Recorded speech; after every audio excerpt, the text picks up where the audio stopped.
성폭력의 정의는 문화권마다 조금씩의 차이를 보이지만 대체로 물리적 혹은 사회적 폭력이나 위협을 통해 육체적, 심리적 혹은 경제적 압력을 가하고 성적 자기결정권을 침해하는 행위로 볼 수 있습니다. 성폭력은 상대가 원하지 않는 성 관련 언어나 행동을 일방적으로 표출하여 상대에게 정신적, 신체적 피해를 주는 행위를 말합니다. 이에는 음란 전화나 문자, 메일 등 통신 매체를 이용한 행위, 성기 노출이나 성희롱 등 신체 접촉 없이 행해지는 성적 행위, 그리고 성추행, 강간미수, 강간 등이 포함됩니다. 다시 말해서 성을 매개로 하여 가하는 신체적, 언어적, 심리적 폭력으로서 수위 정도에 따라서 성희롱, 성추행, 강간으로 분류되는데 성폭력에서 가장 대표적인 것은 강간과 강제추행입니다. 그런데 다른 범죄와 달리 유독 피해자 비난의 사유가 거론되는 범죄가 바로 성폭력입니다. 오히려 가해자보다 피해자가 더 부끄러워하거나 피해자에 의한 유발이나 피해자에게 비난의 요소가 없는지 등을 더 자세히 살펴보려고 하는 상황에 놓이게 된다는 것입니다. 한편 성폭력 사건은 다른 사건들과는 달리 피해 사실 입증이 어려운 특성 때문에 실제 발생 건수보다 적게 보고되며 이런 이유로 암수범죄라고 부르기도 합니다.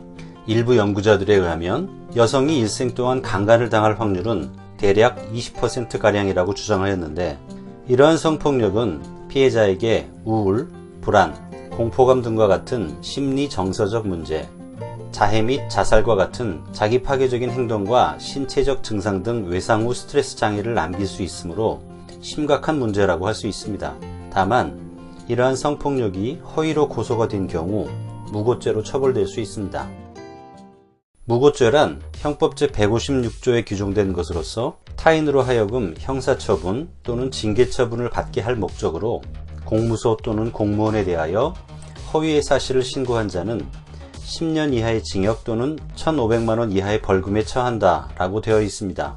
무고죄의 행위 주체에는 아무런 제한이 없고 무고는 허위로 고소장을 접수한 사실 자체만으로 성립될 수 있는 범죄로 이는 수사 개시 결정이 없어도 성립될 수 있습니다.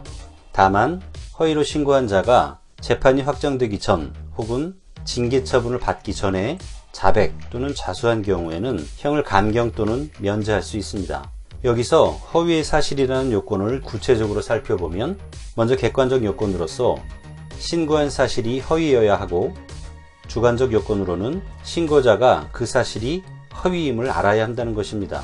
즉 성폭력 피해를 당했다는 사실이 허위여야 하고 그러한 신고를 한 사람이 그 사실이 허위라는 것을 알고 있어야 한다는 것입니다. 따라서 사실은 성폭행이 아닌데 그것을 성폭행이라고 진실로 확신하고 신고한 것이라면 허위라는 것을 알지 못했으므로 앞에서 본 주관적 요건이 충족되지 못하여 처벌할 수 없게 된다는 것입니다. 한편 여러 개의 사실 중에서 일부 사실이 허위인 경우가 있습니다.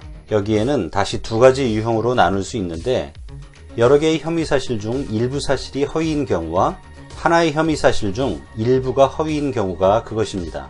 먼저 여러 개의 혐의 사실 중 일부 사실이 허위인 경우에는 진실한 사실과 허위 사실을 나누어 허위 사실 부분은 독립하여 무고죄로 다루어야 합니다. 대법원에서도 여러 개의 무고 사실 중 일부가 혐의 없음으로 밝혀졌다 하더라도 나머지 사실이 무고임이 인정되는 경우 그 나머지에 대한 무고죄를 인정하고 있습니다. 우리나라에서 발생하는 성폭력 범죄 발생 현황을 보면 2016년 14,000여 건에서 2015년 30,000여 건으로 매년 지속적으로 증가하여 약 10년간 2배 이상 증가한 것을 알 수 있습니다. 그런데 2015년에 발생한 성폭행 사건 30,000여 건 중에서 약 36%에 해당하는 11,000여 건이 혐의 없음 처분을 받았는데 이는 2015년 전체 형사사건의 혐의 없음 처분 25%보다 더 높은 비율입니다.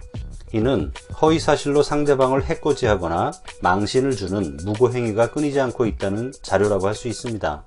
최근 5년간 무고죄로 구속된 인원만도 총 501명으로 나타났는데 무고죄에 따른 구속은 지난 2012년 96명에서 2013년 123명, 2014년 122명, 2015년 116명으로 2013년 이후에는 구속 인원이 꾸준히 감소하고 있는 것을 알 수 있습니다. 또한 2012년부터 2016년 6월 말까지 무고죄 처리 현황을 분석한 결과에 따르면 전국지검의 무고죄 기소율은 2012년에 25.5%에서 2016년 20%로 매년 무고죄에 대한 기소율이 감소한 것으로 나타났는데 향후 그 원인에 대한 면밀한 연구가 필요하다고 보입니다. 그렇다면 성폭력 무고 발생률이 실제로 어느 정도인지를 살펴볼 필요가 있을 것입니다.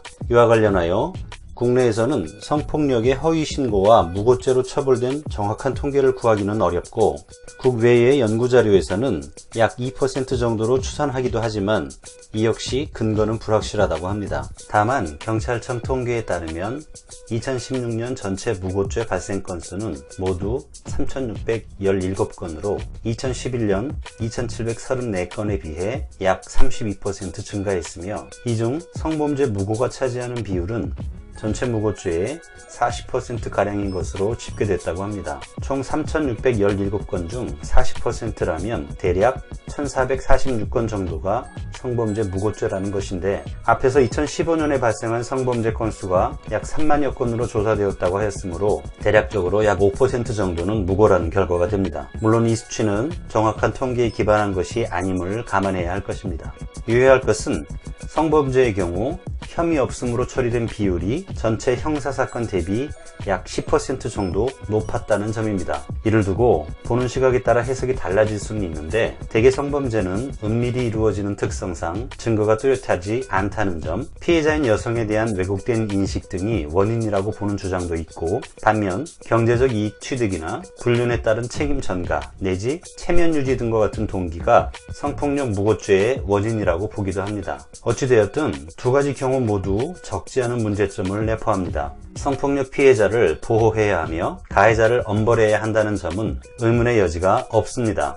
반면 각종의 동기로 인해 죄 없는 가해자를 성폭행범으로 둔갑시키는 행위 역시 형사사법권을 자신의 목적을 위해 악용하였다는 점 외에도 무고 피해자의 인생을 송두리째 매장시키는 결과를 가져온다는 측면도 고려해야 할 것입니다.